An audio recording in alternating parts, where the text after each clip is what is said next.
Hi, this is Martian MB, and I'm at the Good Trouble protest in downtown Cleveland.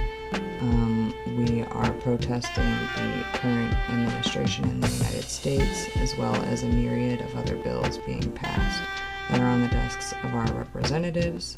They actively impact our day-to-day lives, and I'm also going to be conducting interviews today about why people are here and what they are protesting for. Sorry again for having to do a little voiceover right here. My audio quality was really garbage. Thanks for understanding. Hi. What's your name? My name is Angel Washington, pronoun she, her. Nice. Good to meet you. Nice I'm to meet B.O.G. My Hey, pronouns B.O.G. are they, them. Awesome. Out here interviewing people today about why you're out here protesting and what kind of activism you are involved with outside of marching. Okay. So I'm out here today, one, because it's the 5th anniversary of John Lewis's death and Yes. Good Trouble, and I'm all about Good Trouble. My name is Angel, so people always think I'm supposed to be good, but I'm all about getting into good trouble as long as it's bringing something good back to the community. So the type of activism that I'm typically involved in is anything. Yes. So anything where people need a voice, I'm there to try to give them that voice. I do a lot of work with women's reproductive health care and women's rights, but I also work with the LGBT community. Yes. So I'm a part of Central Outreach Wellness Center, which is the LGBT clinic in Cleveland Heights. Yes. It's And beautiful. I was instrumental. Right near where I live. Yes, 2040 Lee Road. Yeah. So I was instrumental in helping get that come to Cleveland. My really good friend that I went to undergrad with owns the clinic, and we fought and talked about getting it here in Cleveland, and it's finally here in Cleveland because we want to make sure that the LGBT population has culturally competent health care. Yes, we People need want it. to go to doctors and healthcare providers that understand their plight and know what they're going through. Level, so we're all about that at Central Outreach Wellness Center. But also, my husband is a licensed therapist and a psychologist, and we have a mental health clinic called Washington Wellness Institute, and we do all of the mental health services for Central Outreach Wellness Center. So that's so great. That's beautiful. beautiful. So I've been involved with Planned Parenthood for years, with preterm for years, and a lot of other women's reproductive health clinics around the state and the country. Oh my gosh, Windsong should That's really so talk beautiful. to you I know.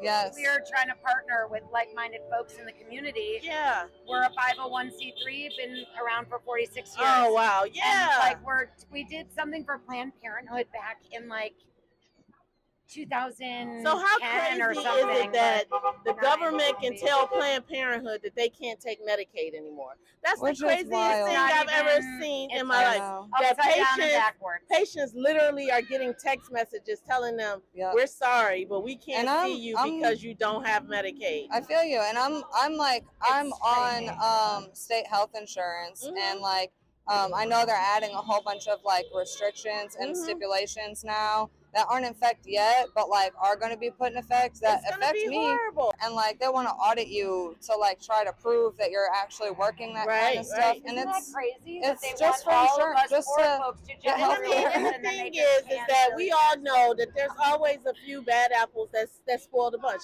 There's always going to be people that are skimming off the top. But how about very low? But how about the skimming off the top with the 1% that they're doing? They're making us jump through hoops. All the money. Literally, the Haslams are going to take our $600 million from our unclaimed funds. I will be damned if that happens. I have to get a table and come to every event with a tent and say, "Come get your unclaimed funds." If you know somebody that has unclaimed funds, tell them to get their money. It's so simple. It's 3 steps online.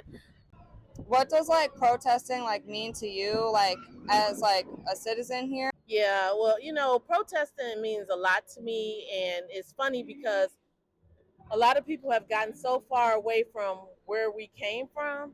And if you think about civil rights, it really hasn't been that long. We're talking about the 1950s and 60s and 64, and we're in a couple 24 generations of women who can actually get a credit card and have property and don't have to get married. How can we forget? How can we forget what we've been through and not take advantage of having the right to do what we're doing today. Exactly. There are other places where people can't exercise their right to protest. And we have the right to protest peacefully. Yeah. So we need to do it. And we need to do it before we can. Exactly. And so that's why it means so much to me to be able to do that and just to be able to share, because a lot of people don't get information. It's not readily available to everybody. We are very propagandized in this country. And everybody don't know how to use the $1,000 computers that we have in our pocket. So when you give people a QR code, everybody don't know how to use a QR code. So this kind of stuff we have to do so we can spread the word and educate. And look at that sign. Yes. Right? Knowledge is power. This is your first protest. We're very excited to see you here. That's what awesome. brought you here? Well, actually, that's my godmom and mentor. And we I love that. Yeah, I work with her at the LGBTQ clinic at Central Outreach in Cleveland Heights. Nice. Great. So she actually invited me here. She's into politics, so I've been kind of getting into it. You're just figuring it out. Well, welcome. Thank you. It's never, every day is a new day to make a good choice and go in a good direction, right? Yeah. And so thank you so much. The energy here, like it's really a community, and people are all here Exactly. fighting for the same thing. And I love to. Are you being personally affected by the cuts that are happening? So yeah, I go to Planned Parenthood often for your health services, right? And they texted me a few weeks ago, like, we can't see patients anymore. Oh my gosh. Yeah. I'm so sorry. It's so nuts. It's not right. It's not right. Not right. It's like, this is real life. Where are you supposed to go then? I guess Cleveland Clinic, Metro. I haven't been back, but I would say go to Metro because as an Juniper alternative. found good care there. They have a lot of good doctors there. Yeah. You can get rated with Metro, and if you're on Medicare or Medicaid, they take it. So there's that. But it's still horrible. Yeah. That you shouldn't be having a stress about that. Parenthood has been a bastion of knowledge and care for folks forever, and so we need to find ways to keep that too. And they're defunding it for abortions. It's not all about abortions. You can get primary care at exactly. They're in every so much more than that. That's like so maybe 5% of their services are that, which is so I think unfortunate. Yes. Stripping it from us. Well, we're glad you're here because now we got to keep it up, right? Yes. Yeah, I hope to see you at more protests. What's your name? My name's Glenn. Hi, Glenn. Hi. Okay, so what brings you here to Market Square Park today? I wanted to make good trouble in the tradition of the great John Lewis. This is a time when all Americans need to speak up about what they value, what concerns them, and pretty much everything that's going on with the federal government concerns me right now. Yes. And I like to wear this because it gets attention. Yes. And when the shoe fits, wear it. Yeah. Absolutely. I absolutely love it. Okay, so what kind of activism do you do in your life right now besides coming to marches? Yeah, I've been an activist for 30 some years in one form or another. Most recently, I've done a lot of voter registration and get out the vote work around different, every election cycle. My beginnings in activism were in environmentalism, climate policy, renewable energy. So the big bad bill and what it did to renewable energy breaks my heart. Not only does it break my heart and set our country back decades vis-a-vis China and the rest of the world, but it's also going to be, it's already being felt in the pocketbook by everyone in America because they're taking away our energy. Trump and his GOP lackeys say that they want us to be energy independent and they want us to be energy dominant. Well, you can't do that by trying to take two of the biggest and best and cheapest and cleanest sources of energy off the table, solar and wind, which is what they're trying to do. Which is the biggest growing kinds of energy. And it can be deployed quickly and it can be deployed cheaply and give people economic empowerment. It's just one of the countless terrible things going on. Oh yeah. Yeah. So that's why I'm out for all of those countless things. So glad to hear that. Yeah.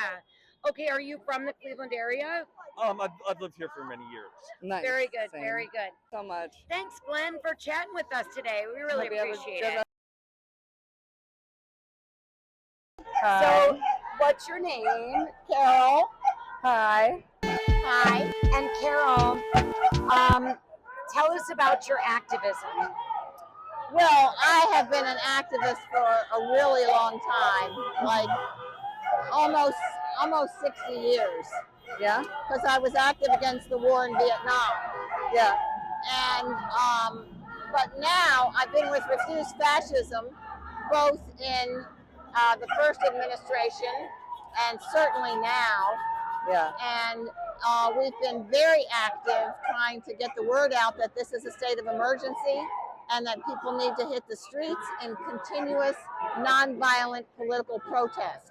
These demonstrations are not big enough, and more people need to realize no one's coming to save us. We got to do this ourselves, because when you think about it, how do other countries get rid of authoritarian regimes? They all hit the streets. They hit the streets and they stay there. And they stay stop there. working. And they bring them down. Yep. Shut it down. Yep. If they don't give it to us, we have to shut it down. Yep. Yeah. What? Since you've been protesting for so long, what are one of your most memorable protests that you've been to? Oh boy, that's really hard. Oh my. Well, I tell you, April 5th right here was pretty exciting because we had a table. The group that led it didn't march. That was lame. But we had a table and we had a clipboard for people to sign up their emails and phone numbers. Right. We had flyers, we had stickers, we had donation cans, any little bit would help us with material costs and stuff like that. And the response was like, we're from Refuse Fascism. They're like, okay, where do I sign? Yes. It was very positive. It was a very positive experience. Whereas today, we wanted to speak on the bullhorn, our own speaking at the corner. The woman said she'd call the cops if we used our bullhorn. Why?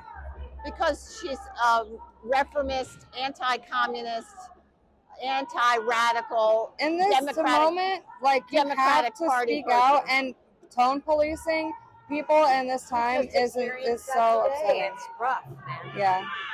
So what are some things that you do when you're not marching? Oh, wow. I am retired. Yes. And I have a very nice life. I have an in-town grandson who's getting too old to spend time with me, but we still do gardening a little bit and art projects. That's awesome. And I play mahjong, and I made my own website of my art. And so how do you feel like the legislation is affecting you, what's happening right now? Well, so far, I'm not on Medicaid. Yeah. And I don't have food stamps, and my Social Security, that's not going to happen until later. It's just mentally. Yeah. The fact that they support Israel and what's going on in Gaza, they arm Israel to do what's going on in Gaza.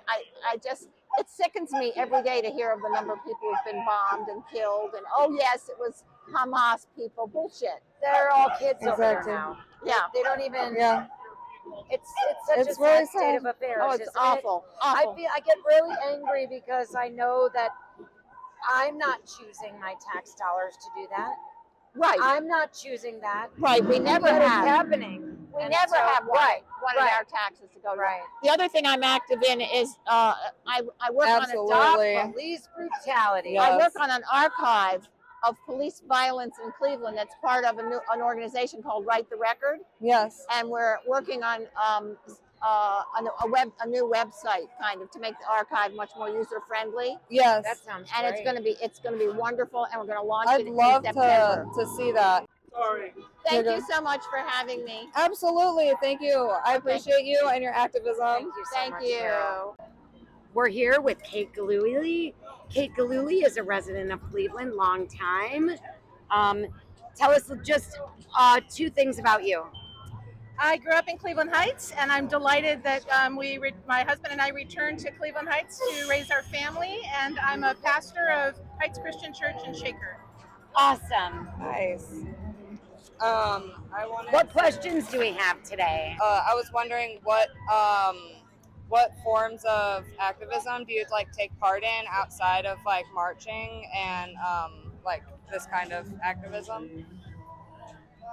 So I try to contribute money to worthy causes and groups that are fighting the good fight. And I write a lot of letters and emails, and I make some phone calls, but I do more emails than that to elected representatives and to executive directors of organizations that need to hear from me, either protest or praise. I think it's important to lift up our voices in both. And I come when to you these see something, say occasionally. something good or bad, Right, right? exactly. And I think it's really important for us to use our voices to be loud about what we believe in and what we Our stand voices for. are superpower, Exactly. but only if we use it. Exactly. And then lastly, how has the legislation been affecting you, like on a federal level or on a state level? Like, how has this been affecting you in your day-to-day life? Well, I think it's scary and it's discouraging, and the way that it has been affecting me, because a lot of people that I care about are going to be more affected than I am. I have a lot of privilege, and I know that. So I'm really concerned for my loved ones and the people in my congregation that are being discriminated against so boldly. Very concerned about that. You. Thank you so much. I appreciate Thanks, you coming Kate. on today. Awesome. Thank you.